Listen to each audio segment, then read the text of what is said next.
RBI की वित्तीय स्थिरता रिपोर्ट।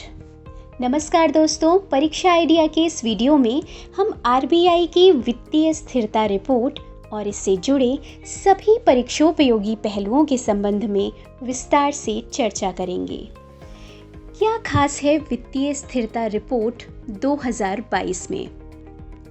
हाल ही में आरबीआई यानी केंद्रीय बैंक की 25वीं वित्तीय स्थिरता रिपोर्ट जारी की गई है। इस रिपोर्ट में कहा गया है कि वैश्विक चुनौतियों के बावजूद भारत की अर्थव्यवस्था रिकवरी के रास्ते पर है। महंगाई का दबाव, भारी खर्च और भू राजनीतिक जोखिमों का सावधानीपूर्वक प्रबंधन और उसकी कड़ी निगरानी की ज़रूरत है। रिपोर्ट में कहा गया है कि इकोनॉमी पुनरुद्धार के रास्ते पर है। बैंकों और नॉन बैंकिंग वित्तीय संस्थानों के पास झटके झेलने के लिए पर्याप्त पूंजी है।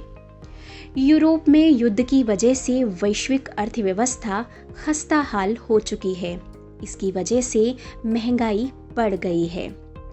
कोविड-19 महामारी के कई चरणों के खतरे ने केंद्रीय बैंकों पर दबाव बढ़ा दिया है। इस रिपोर्ट के मुताबिक अनुसूचित वाणिज्यिक बैंकों के जोखिम भारित संपत्ति अनुपात की पूंजी बढ़कर 16.7% हो गई, जबकि उनकी सकल गैर निष्पादित परिसंपत्ति अनुपात मार्च 2022 में 6 साल के निचले स्तर 5.9% पर आ गया है। क्रेडिट जोखिम के लिए मैक्रो स्ट्रेस टेस्ट से पता चलता है कि अनुसूचित वाणिज्यिक बैंकों गंभीर तनाव परिदृश्यों में भी न्यूनतम पूंजी आवश्यकताओं का अनुपालन करने में सक्षम होंगे। रिपोर्ट के मुताबिक क्रिप्टो एसेट इकोसिस्टम के बढ़ते खतरे को राष्ट्रीय अधिकारियों द्वारा कठोर दृष्टिकोण की आवश्यकता है। भारतीय वित्तीय संस्थानों के लचीलेपन पर उभरते जोखिमों से बहुत सावधान रहना चाहिए। क्रिप्टो करेंसी एसेट मार्केट से जुड़ी कई कमजोरियों को उजागर किया गया है, जैसे कि क्रिप्टो करेंसी एसेट मार्केट और रेगुलेटेड फाइनेंशियल सिस्टम के बीच तालमेल।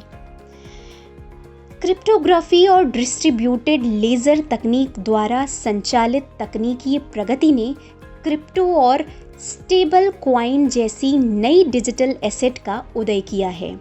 यह मुख्य रूप से सट्टा निवेश के लिए इस्तेमाल किए जाते हैं। आइए जानते हैं क्या होता है वित्तीय स्थिरता रिपोर्ट में। वित्तीय स्थिरता रिपोर्ट आरबीआई द्वारा एक वर्ष में 2 बार प्रकाशित की जाने वाली एक रिपोर्ट है। यह वित्तीय स्थिरता और विकास परिषद FSDC आरबीआई के गवर्नर की अध्यक्षता में की उप समिति द्वारा वित्तीय स्थिरता और वित्तीय प्रणाली के लचीलेपन तथा जोखिम के सामूहिक मूल्यांकन को दर्शाती है। यह वित्तीय क्षेत्र के विकास और विनियमन से संबंधित मुद्दों पर भी चर्चा करती है। यह हमारे देश में वित्तीय क्षेत्र की स्थिति की एक तस्वीर प्रस्तुत करता है। यह विभिन्न क्षेत्रकों को ऋण सहायता प्रदान करने के लिए बैंक के संचालन और उनकी संपोषणीयता पर विचार करता है।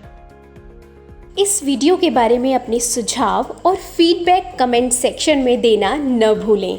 वीडियो को लाइक, शेयर और सब्सक्राइब ज़रूर करें।